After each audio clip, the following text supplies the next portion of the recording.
One gentleman who I'm tipping has got plenty of good stories when it comes to a Kosciuszko / Everest Day is Denis Baker from Tamworth. This was your theme song. You were into me as soon as I walked in last night. You said, "Can you play Lee Kernaghan, the boys from the bush?" Why is this the theme song, Denis? Well, we're the boys from the bush back in town, mate. And you were in town last year, of course. You were lucky enough to win a slot here at the Kalala Inn. Tanglewood obviously represented you. That experience, mate, tell us a little bit about it. Oh, well, never been to Randwick before, and most of the boys that went down... You'd never been to Randwick before, ever? Most of the boys hadn't been to Randwick. Wow. Probably only 2 out of the 8 of us that went. There was 12 of us in the syndicate. 8 of us went down, caught the train down. That was an experience. They only had half a carton for the whole train. So that only lasted till... You wouldn't have got far. Yeah, we made it to Murrurundi, which was one of the bloke's favourite town. He wanted to pull up there, but we had to keep going. You had to, with the train. Yeah. Okay, so there's a lot to unpack here. So, first off, this is your local, the Kalala Inn, and the group that you formed the syndicate with, I presume, come here all the time? Yep. Mainly started from a Saturday morning syndicate. Yep. And only 2 years we've been buying the tickets. And we grew it up, stopped it at 12 last year. Right. And probably one of the best things. I think I'd rather go down with a group of mates than winning it on my own. Yeah. Yeah, because much more better experience if you can share it with all your mates. Yeah. Very well said. Yeah. So how many tickets did you buy last year as a collective? 12 of us, we put in $50 each. Wow. So 120 tickets. Yep. Yep. And I bought them in 2 blocks. Okay. Yep. So as in you bought some early ones and some late ones, or later. Okay. Yeah, late in the piece. Was the Thursday before they shut and the Sunday that they shut. The Sunday morning. I came in here at 10 o'clock and bought them. Wow. Yeah. And the rest of the boys that were in this syndicate with you, including yourself, I mean, what were your thoughts at the time of buying them? Were you thinking, look, Oh, well, most of them just said, another waste of $50, but we do that anyway when we have a punt, so it doesn't matter much. Just another $50 another day, but as it turned out, it was the best $50 we ever spent in our life. 100%. Okay, where were you the morning of the draw? Were you listening to the wireless or were you watching on television? I was where you saw me last night. Okay. So sitting at that table over there. At that table? Yeah. And I was only Willie and myself here. Right. And I remember it like it was today. All right, well, tell us about that morning. Well, it came up, and I'm just sitting here, and came up on that TV over there, how they put it on, the 14 things. I saw Kalala in there. And I probably shouldn't say this, but I was having a beer at the time. That's all right. You've got to quench your thirst. And Will was out with another 2 fellas, fellas that come in here of a morning. And I've gone out there and I said to Will, Kalala Inn's come up on the TV. Really? Okay, so he's pretty clever, old Will. He's come in and taken a picture of it with his phone. And I'd given the tickets to them, and they're in the office, and he's gone in, and they're up on a board, and he came out, he had 1 ticket. No, it's not us. He checked the ticket number. And I said, oh, God, that's not real good. Yep. We've lost that. Then I'm thinking, hey, Will, I brought 2 tickets. And they're going in, and someone had put something over it on the pinboard. Oh, so it was hidden. It was hidden in behind. So Will's gone in. Next thing out of the office, I've heard, Yahoo! And he's come running out. And you've got it. Ticket number, I better check it again. I better check it in. And that's when I started to run at about 88 degrees. I was going to say, the ticker would have been going here. Yeah, like you've gone from just coming in here to have a quiet ale. Yeah, to now. And not win a thing. Because when it came up, it could have been anyone that brought a ticket here. Yeah. So, it just led on from that. Wow. Then we started to let everyone know, but because we pulled the mickey out of everyone. They thought it was a G-up. They thought it was a G-up, yep. They thought it was a G-up. One of my mates, he was on his way to Queensland, let him know. For 3 days he didn't believe me. Until he read it on Facebook. Yeah. He saw it on Facebook. So then he saw it and goes, oh, geez, this is actually... Yeah. There was another bloke in a doctor's surgery. I think he nearly had a heart attack. So and then they just didn't believe it. You know. Then they slowly started to come in. And, another fella that works down at the local Bunnings store, he was on a forklift. I think he nearly ran over the edge of through the fence or something like that. Yeah. No, everyone was thrilled, Dave. Yeah. That's sensational. So, and that voice you can hear is Denis Baker. Punters, we are here at the Kalala Inn, and so Denis, the elation of winning the slot. When did the phone ring from Racing New South Wales? Oh, it was probably an hour and a half later. Yep. Yeah. Scott Kennedy. Yep. So an 02 number comes up, and did you feel like, wow, okay, and you might have been more talking amongst yourselves, and the next minute the 02 number pops up, hush, hush, I've got to take this call. Yeah, and Scott was really good. Yeah. Yeah, he settled me down, and you got to do this, and I'll send you through the horses, and blah, blah, blah. And, no, he was really good, I must admit. Even the weeks after, and he'd tell you the ones that were already in, and if we wanted to know anything, no, they were really good. And I can't remember the fella from Australian Turf Club too. He was good too. Yeah. So you landed on Tanglewood. So a horse trained by obviously Toddy Howlett at Muswellbrook. Yep. Why did you land on that particular runner? And was there a bit of a shortlist? Because now, once everyone starts believing in the syndicate that you're going to Randwick, there would have been, was there plenty of people throwing their 2 cents in? Yeah, there was quite a lot of people. And one fella just said to me, this is just going to end up going nowhere. Just take it on yourself, sort of thing. And I had a help from another fella that's in the syndicate, and he's got interest in horses and whatever, and he had a bit, and he gave me a bit of a hand. And there's people saying, we've got to get a horse. Well, we were celebrating all that day, so we forgot about getting the horse. You just celebrated the fact you got the Yeah, spot. we got the slot, so I forgot about getting the horse. And I went home and sort of sat up till midnight looking at a few, and then the next day got into it. Yep. And one of the horses was Compelling Truth. Yes, horse from Mudgee. Yeah, that someone from Tamworth has got an interest in that horse. Yep. So I rang up the trainer, Matt Griffith. Yep. Is it? Yeah, Mac, whatever. yep. Yeah. And no, it's gone. It's gone. And he said to me, "Oh, did you see the run of Tanglewood?" This is Mac. Yeah. Good judge. The week before. Yeah. It ran at Kensington. Would have been equivalent to last Wednesday. That's right. Yep. Yep. And it won that race. And had a good look at it. And then local trainer gave me his horse, and rang up quite a lot of trainers. Yep. But the horses had gone, and then some hadn't.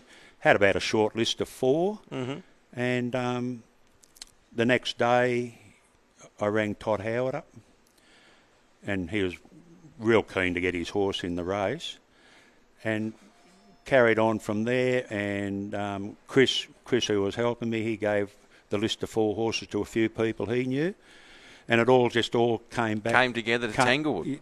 And everyone came back, we're going to go Tanglewood. Yep. Because his sectionals, I'm becoming one of these sectional blokes. Mate, you just start talking the data. Is it Vince or Vince Accardi? Yeah, yes. Mate. Yeah, he's got me sucked in like fair dink of these sectionals. Yeah. So the sectionals of Tanglewood, you're reading this data and you're going, Yeah. So it came back to that. I rang him back, and we did a deal. Fantastic. Mainly because the second night I was up all night, couldn't sleep. Right. And I pulled up at the car park here, and I said, "That's it. I'm having no more of this no sleep of a night." Yeah. I don't. The other fellow that you interviewed the other day, it'd take him nearly 2 or 3 weeks to get his horse. I couldn't go through that. No, so you were like, well, I need to make a decision now. Because everyone would have been asking you, what are we going, what are we doing? Yeah. So you jump on with Tanglewood. And obviously Todd, a great bloke and a great trainer. The experience of the train, this is very interesting. So you jump on the train. I can't believe you've never been to Royal Randwick before this, because you all love your racing and your sport. So that's a huge thrill in itself. And now the first time you go to Royal Randwick, not only are you there as a spectator of the Everest and other races, but you're there in the mounting yard before the Kosciuszko. Very privileged. Yeah. That's unbelievable. Yeah. Well, anyone that went down there with us, that was probably the highlight of the day in the Theatre of the Horses. Yeah. And that was, I met Todd for the first time, or we all met Todd for the first time in the stables. Yep. And I've probably only met Todd for about 5 minutes. That's all I've done. But ever since that experience, we've been friends and he's friends with everyone. He's got us all on that prism thing. Oh, so you're still a part of it? Yeah, we're still a part of it. Oh, yeah, that's fantastic. Yeah. But everyone that went down there, it was just probably one of the highlights of our life. We've got to say probably the highlight of our life, except getting married. Yes, so married. You got to all put the married and kids. You've got to put that in. You 100%. Put all that in there. Yeah. 100%. Dennis, the day in which itself. So obviously the ticker would have been going a million miles an hour when the name was called out here on the screens. What about pre-race? What about in the Theatre of Horse? And when you walk through that tunnel at Royal Randwick, how was the heart rates? Yeah, it was getting up there. Yep. But following the horses out, that was. Had you refreshed yourself enough beforehand, do you feel? Or had you not refreshed because you were so nervous leading into the race? No, we refreshed ourselves pretty well the night before. So, we stayed at Ridges there at Surrey Hills. Yes. Surrey Hills, yes. Yeah, Surrey Hills Hotel. Yep. Yeah, did all right out of us, mate. Yeah. Fantastic. The race has, unfolded. Tanglewood's run exceptional. Yeah. Considering all. It must have felt like you had won in a way.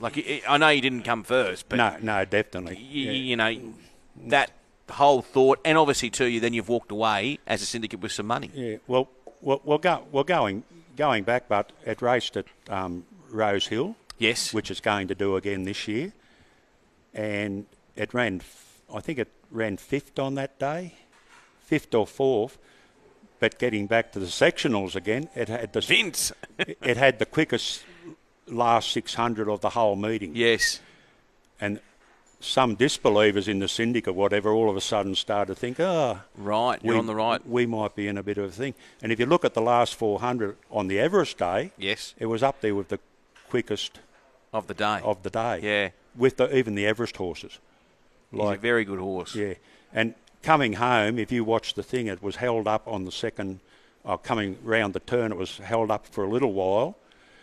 And without a doubt, another 10 or so metres, it would have run another hole.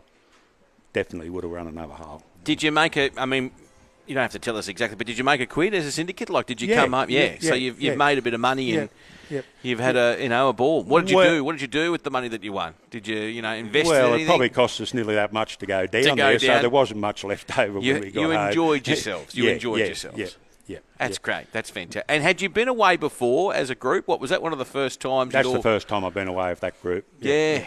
Wow. But we've had groups before. But when the horses were coming down, we're all there where the finish line was. You couldn't actually see where we were. I lost the horse. Then I'm looking at the screen, the big screen, as they're coming down the straight, and I had the wrong horse.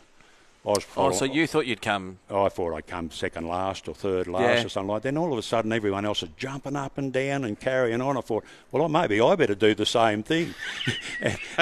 and then everyone's starting to hug each other and carry on. Actually, there was a couple of blokes even had a few tears in their eyes. That's beautiful. Because we thought midfield, we'll be happy with midfield, but third was exceptional. Unbelievable, mate. Yeah. The advice you would give anyone out there listening who is maybe a bit like yourselves, maybe there's 10, 12, maybe more, to put the $50 in, and maybe they're thinking, we're not gonna get this opportunity. What do you say to those people now you have been on the other side? Get in, have a go. It's an experience of a lifetime. And if you're not in it, you won't win it. Yeah. And it's like every day people say, you won on the horse race. Yeah, we never win, but they never have a bet, do they? Yeah. Like, you've got to be in it to win it, Dave. Got to be in it to win it. And it was... I'll say it for the whole people that are in the syndicate. It was an experience of a lifetime. And I'd also like what you do promoting this for the regional areas. We wouldn't get this chance if it wasn't for people like you. Mate, I'll be honest with you. I could sit and have chats with some of the biggest names in racing, and you get to hear their story. But just sitting here with you now and hearing that, I think sometimes you take it for granted that we can go to Randwick whenever we want, and there you are. You get to experience one of the biggest days, and just Everest Day in general too. I mean, what did you think of that? Like, you must have just thought, we're a long way from the Kalala Inn. Yeah, well, it was so packed. good. It was so good that we're actually going up, not down in the members area, which the members area, no seats, no, that Yes. part of it wasn't a real good experience, but Because you want to get a seat and whatnot, but that's like anywhere you go with a big crowd. It was so good. The same, everyone that went down last year. Yes, we're up on the 3rd floor this year. Right. In a corporate area. Oh, you've got corporate tickets this year. No, in a hospitality area. Okay, perfect. Yeah, so it was that good. You're going back no matter what. Yep. No, and we're flying both ways this year. Wow. We're not going on the train. Have you been backing some winners? Eh? Have you been backing some winners? Me? No, just in general, the syndicate. No, we can't back winners here. This isn't a very lucky place to back winners. I think it is pretty lucky. You've won the slot. You're obviously buying up tickets as well this year? Yep. Fantastic. And on the same date with the same amount of tickets. Same amount. I like that synergy. Yep. Dennis, I really appreciate you coming down and sharing your story with all of us. And also, too, the fact you listen to the radio every morning, you watch the sky, you love it, you live and breathe it, as did the rest of your syndicate, mate. I wish you all the best for this year's Kozi Osco, and win, lose or draw, you'll be there singing Sweet Caroline. Oh, that was another thing. How good was that? Everyone just started singing. Even if you can't sing, how good is it? 50,000 people singing a bit of Neil Diamond, mate. It doesn't get any better. Have you booked in at Surrey Hills again? No, you upgraded? I think they were booked out. Okay. We're down Circular Quay somewhere. Oh, this year. you'll have fun. Yeah. Don't worry about that. I saw you down at the Pink Bar last year. Oh, yeah, at the races, yes, downstairs. When we first got there, I went down there to say good day to you. Yeah. You'd gone. I told you that story, though, last night, that I took my family, my mum and my uncle, from Bundaberg and up there in, suburban Brisbane. Yeah. And they cried about going. We want to go. Okay, sweet, we're going to go. So we've got there. And then, you know how when you invite your mum or a family member somewhere and they're not narky, but mum was like, gee, it's busy. And I looked at her and went, are you feeding him? Don't start complaining, mum. It's the busiest day on a racetrack in this country. Yeah. She goes, it's very noisy. I said, that'll do me. So I think I actually went for a long walk and got away. That's probably why you didn't catch me. Yeah, no, you were gone by the time, but there was a Pink Bar down there or something. There was like a champagne bar or something, yeah. 100%. Yeah, you weren't having one at the time, but no, I was on the Silver Bullets. Well, actually, no, I wasn't on the Silver Bullets because I don't have them yet. But there's a little bit of a clue maybe for the future. But no, we're enjoying a good. I really appreciate you coming on, Denis. Yeah. No, much appreciated, and keep up the good work, Dave. Thank you, mate. Appreciate it. There is Denis Baker.